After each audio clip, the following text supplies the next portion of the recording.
وعلى آله وصحبه ومن والاه وعلينا معهم وفيهم برحمتك يا أرحم الراحمين. أما بعد، السلام عليكم ورحمة الله وبركاته. Segala puji dan syukur kehadirat Allah Subhanahu wa Ta'ala yang menggerakkan hati dan juga langkah kaki kita ke tempat untuk mendapatkan curahan rahmat dari Allah Subhanahu wa Ta'ala. Berada di sebuah majlis yang tiada seorang pun daripada kita yang datang ke tempat ini mempunyai tujuan selain daripada ingin mendengarkan dan mengumandangkan salawat kepada junjungan Nabi besar Muhammad sallallahu alaihi wa ala alihi wasallam. Sebab semua yang datang ke tempat ini, yang tahu akan acara dan program yang diadakan pada malam hari ini, baik melalui surat kabar, atau melalui televisi, ataupun melalui radio, ataupun melalui internet, ataupun melalui Facebook, semuanya adalah akan melihat adalah program yang diadakan pada malam hari ini adalah Malaysia Berselawat. Bila mana dikatakan Malaysia Berselawat, maka mengingatkan kepada firman Allah Subhanahu wa Ta'ala, Tuhan yang menciptakan Malaysia dan juga menciptakan dunia, menciptakan langit dan bumi, menciptakan alam semesta ini, berselawat kepada orang yang kita raikan pada malam hari ini dengan tema program Malaysia Berselawat. Innallaha wa malaikatahu yusalluna 'alan nabi. Sesungguhnya Allah dan para malaikat, tanpa ditetapkan jumlah bilangan malaikat yang diciptakan oleh Allah, dan tak seorang pun tahu berapa jumlah malaikat yang dicipta kecuali yang menciptakan. Semua malaikat itu yang lebih banyak daripada manusia, yang lebih banyak daripada jin, adalah berselawat kepada Nabi Muhammad sallallahu alaihi wa ala alihi wasallam. Ya ayyuhalladzina amanu, wahai sekalian orang-orang beriman, sallu alaihi wasallimu taslima, berselawatlah kamu kepadanya dan bersalamlah. Maka dengan dasar suruhan daripada Allah Subhanahu wa Ta'ala, kita berhimpun di tempat ini adalah untuk berselawat kepada junjungan Nabi besar Muhammad sallallahu alaihi wa ala alihi wasallam.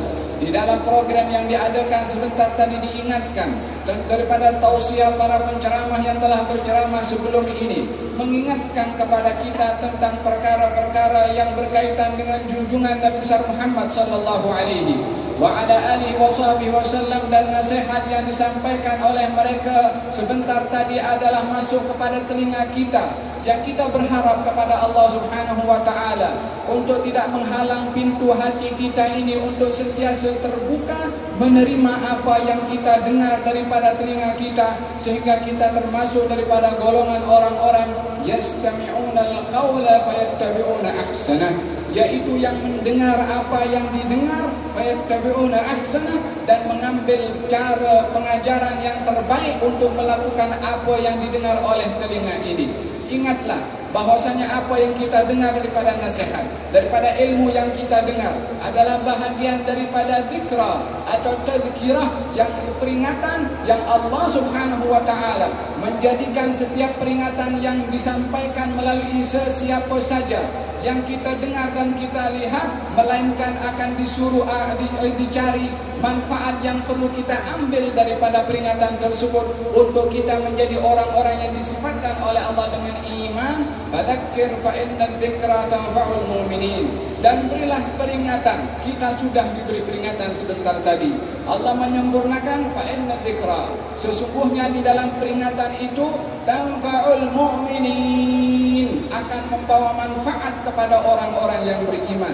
Semoga kita termasuk orang yang beriman, tapi kita kena mengambil manfaat daripada apa yang diperdengarkan sebentar tadi daripada kisah-kisah junjungan Nabi besar Muhammad sallallahu alaihi wa ala alihi wasallam sebagai dai, sebagai yang menyeru, yang memanggil, yang menjemput kepada kita untuk datang ke tempat ini. Tujuannya adalah untuk mendengarkan sirah Nabi Muhammad agar supaya hati kita ini hidup, agar supaya jiwa kita ini segar. Bukankah Allah Subhanahu wa Ta'ala yang menyuruh kepada kita untuk merespon seruan yang datang daripada Allah dan juga daripada Rasulnya, yang semua datang daripada Rasulullah, adalah datangnya daripada Allah Subhanahu wa Ta'ala. Tujuannya untuk menghidupkan dan menyegarkan hati dan jiwa kamu. Bukankah dalam Al-Quranul Karim Allah berfirman, A'udzu billahi minasyaitonir rajim. Istajibu lillahi walil rasul idza da'akum lima yuhyikum. Wahai sekalian orang-orang beriman, istajibu. Responlah dengan segera. Percepatlah untuk mendatangi seruan. Bila mana disuruh oleh Allah dan Rasulnya ke atas perkara-perkara yang dengan kamu mendatangi seruan itu, yuhyikum, Allah subhanahu wa ta'ala akan menghidupkan kamu. Kehidupan yang dimaksudkan bukan kehidupan nyawa yang masih ada di dalam badan ini, karena kita pun sudah hidup dengan nyawa selagi masih ada di dalam badan ini. Tapi kehidupan ruh, kehidupan hati. Kehidupan hati ini dengan untuk memahami dengan benar apa yang dilakukan dan berjalan dalam majlis ini, untuk mengambil iktibar, untuk mengambil pengajaran, untuk mengambil manfaat.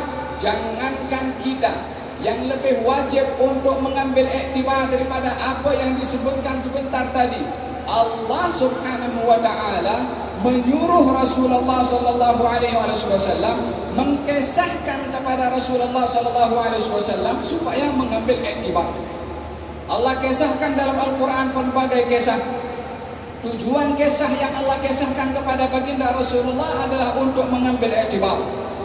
Bukankah dalam Al-Quran Al-Karim Allah subhanahu wa ta'ala berfirman, laqad kana fi qasasihim ibrah.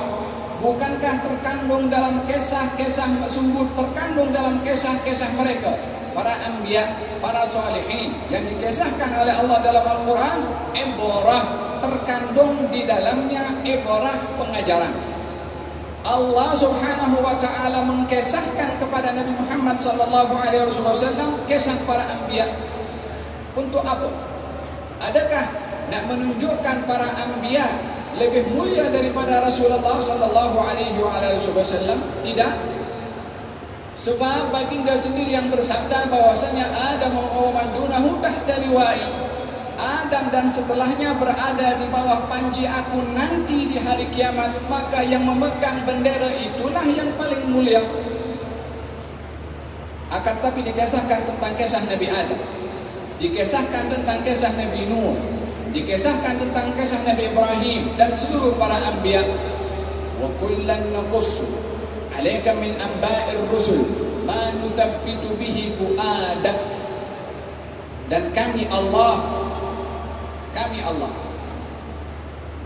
naqussu, menceritakan kepada engkau wahai Rasulullah kisah-kisah daripada para rasul.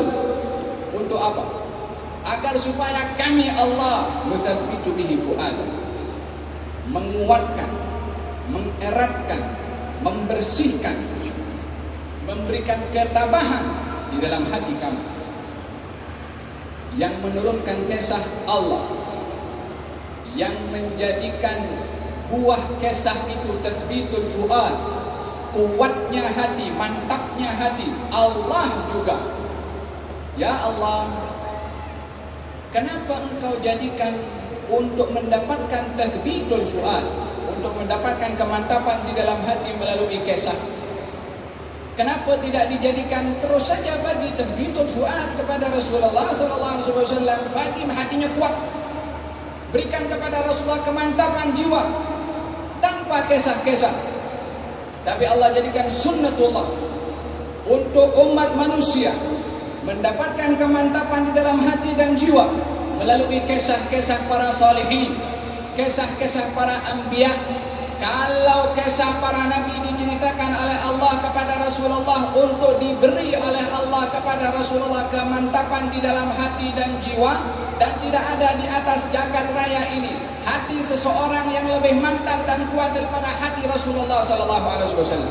Tidak ada hati yang lebih bersih dan kuat keimanannya serta keyakinannya melebihi daripada kuatnya dan keyakinan baginda Rasulullah sallallahu alaihi wasallam kepada Allah, tetapi dijadikan sebagai wasilah untuk mendapatkan tathbitul fuad, kemantapan di dalam hati melalui kisah-kisah para anbiya.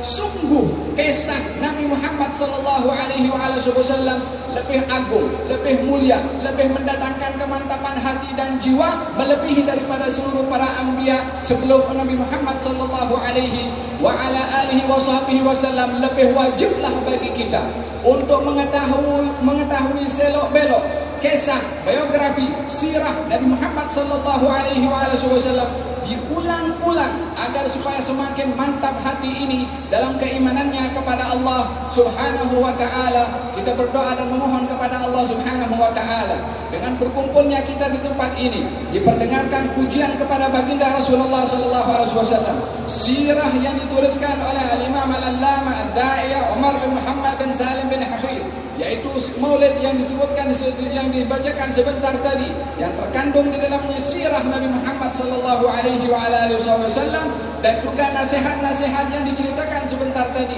Moga-moga keseluruhannya itu adalah bahagian daripada yang tersirat daripada firman Allah Subhanahu wa taala, daripada kisah-kisah yang diceritakan kepada Rasulullah untuk membuahkan at-tathbit fil fuad, kemantapan di dalam hati dan jiwa. Moga-moga apa yang kita dengar sebentar tadi adalah menjadi sebab agar supaya hati dan jiwa kita adalah semakin mantap keimanannya kepada Allah, dan semakin mantap keyakinannya kepada Allah, dan semakin tinggi kerinduan dan mahabbahnya kepada baginda Rasulullah sallallahu alaihi wa ala alihi wa sahbihi wasallam, dan dijadikan kita golongan orang-orang yang beriman melalui acara yang kita adakan pada malam hari ini dengan mengambil ibrah dan manfaat sebagaimana disifatkan oleh Allah. Hanya orang yang beriman yang mengambil manfaat daripada peringatan yang disampaikan kepada mereka. Moga-moga Allah Subhanahu wa taala menjadikan kita orang-orang yang beriman, yang mengambil manfaat daripada apa yang kita telah dengar sebentar tadi,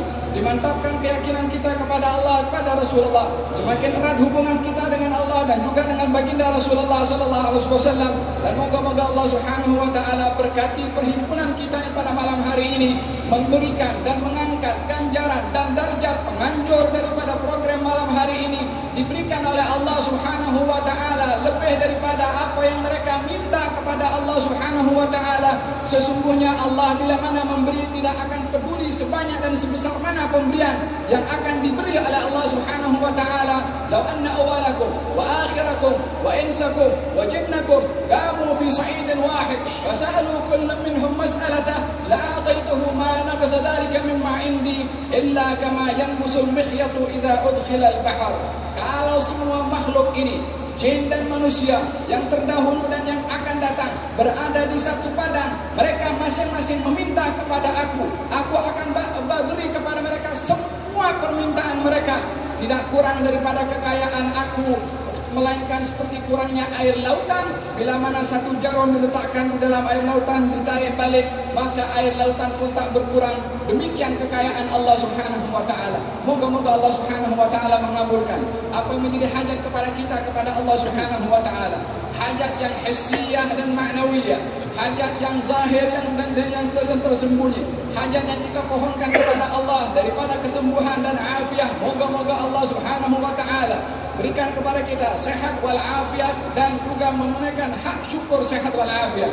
Moga-moga Allah Subhanahu wa taala berikan kepada kita rezeki yang halal, yang barakah, diberikan kesejahteraan dalam hidup ini bersama ahli keluarga kita, anak-anak kita, zuriyah kita, dan dijaga oleh Allah keimanan kita sehingga kita berjumpa dengan Allah Subhanahu wa taala dengan kebersihan dan kesucian iman.